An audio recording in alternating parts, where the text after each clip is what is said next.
Pemerintah Malaysia mengeluarkan aturan baru penanganan COVID-19 di sana. Kita akan simak ya apa saja sih yang berbeda dari sebelumnya dan bagaimana kemudian dampaknya bagi kegiatan keagamaan Muslim di Malaysia. Sudah terhubung melalui sambungan Zoom dengan warga negara Indonesia di Penang, Malaysia, Haula Anissa. Assalamualaikum Mbak Haula Anissa. Ya, waalaikumsalam Mbak. Bagaimana kabarnya? Sehat Mbak? Ya, alhamdulillah sehat. Terima kasih. Alhamdulillah. Udah sahur? Udah Mbak. Alhamdulillah Mbak, ini kan aturan baru akhirnya dikeluarkan oleh pemerintah ya, pemerintah Malaysia di sana. Salah satu diantaranya ini kan tidak mewajibkan lagi menggunakan masker. Selain itu Mbak, apa saja sih yang berbeda dari aturan sebelumnya yang ada? Oke, baik Mbak. Menurut saya itu bedanya ya fleksibel ya. Kita juga punya kesehatan, ada departemen yang berhubungan dengan 19, namanya Mesjahkas, peduli kalau di Indonesia. Jadi sebelumnya kafe, mal atau tempat yang lain diharuskan spot, sekarang check in itu sudah tidak lagi. Kewajiban pakai masker wajibnya juga kalau kegiatan indoor, kecuali tentunya seperti sedang makan, olahraga, speech dan sebagainya. Kemudian jadi optimal juga kalau di sekarang untuk pakai masker, which is balik lagi dengan awareness diri kita sendiri. Misalnya kalau lagi itu ya kita harus untuk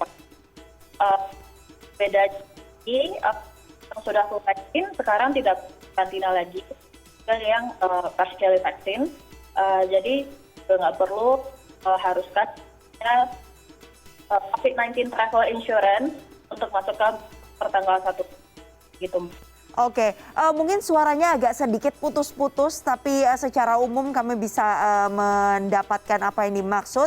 Jadi sudah memang pengaturan dari masker, kemudian bagi wisatawan yang masuk ke wilayah Malaysia juga sudah ada sejumlah pelonggaran-pelonggaran yang terjadi di sana. Nah, Mbak Haula, dengan adanya aturan baru ini, memang mungkin belum sepenuhnya diterapkan ya, karena kan masih nanti nih. Tapi respon dari warga Malaysia tuh seperti apa sih menyambut aturan-aturan ini? Apakah kemudian disambut dengan euforia sukacita, atau justru ada yang juga jadi ragu-ragu takutnya kasusnya melonjak lagi begitu?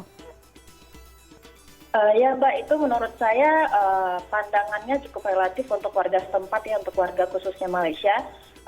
Tapi menurut saya personally dari teman-teman lokal di sini, mereka sebenarnya bisa menyambut baik karena terutama itu bisa menghidupkan kembali perekonomian mereka, khususnya di bidang tourism. Untuk foreigner kayak orang Indonesia yang mau datang ke Malaysia untuk liburan sekarang udah bisa. Kemudian misalnya mau kembali medical tourism, biasanya itu ke Penang, nah itu sekarang udah bisa. Jadi menurut saya menguntungkan di hanya. Oke, ini kan juga menjadi satu hal yang dikhawatirkan begitu ya, jangan sampai dengan adanya pelonggaran-pelonggaran ini justru meningkatkan kembali kasus begitu. Kalau kita ingat beberapa saat yang lalu saya sudah sempat membaca bahwa Perdana Menteri Malaysia Dato' Ismail Sabri juga sempat menyatakan bahwa harus diingatkan kembali kepada warganya tetap waspada saat Ramadan dan Idul Fitri terutama agar tidak ada klaster-klaster baru begitu. Nah, kalau sejauh ini menurut pengalaman Anda, pandangan Anda, tingkat kepatuhan masyarakat di Malaysia itu seperti apa sih terhadap dengan aturan-aturan yang ada gitu? Dan apakah kemudian sudah siap nih nanti untuk benar-benar transisi menuju endeminya Malaysia? Ya baik, menurut saya kita semua kan dari rakyat Malaysia sedang patuh, awareness kita cukup tinggi follow SOP-nya karena semua juga ingin keadaan segera kembali normal ya, kembali work from office dan sebagainya. Jadi menurut saya semua orang di sini cukup konsisten untuk pakai masker mau di outdoor ataupun di indoor. Begitu juga dengan scan barcode yang di encourage dengan pemerintah, which is Oke, Mbak, terakhir dampaknya seperti apa sih dengan adanya pelonggaran-pelonggaran ini, terutama bagi kegiatan keagamaan di bulan Ramadan seperti saat ini? Menurut saya dampaknya cukup lumayan besar. Di Muslim sekarang kalau di masjid sholatnya udah bisa Nah, kan kita masih ada social distancing. Kemudian ya Kristen untuk kuota jemaat kita juga udah mulai tidak perlu registrasi kalau mau gereja atau acara ibadahnya dan itu. Oke, baik.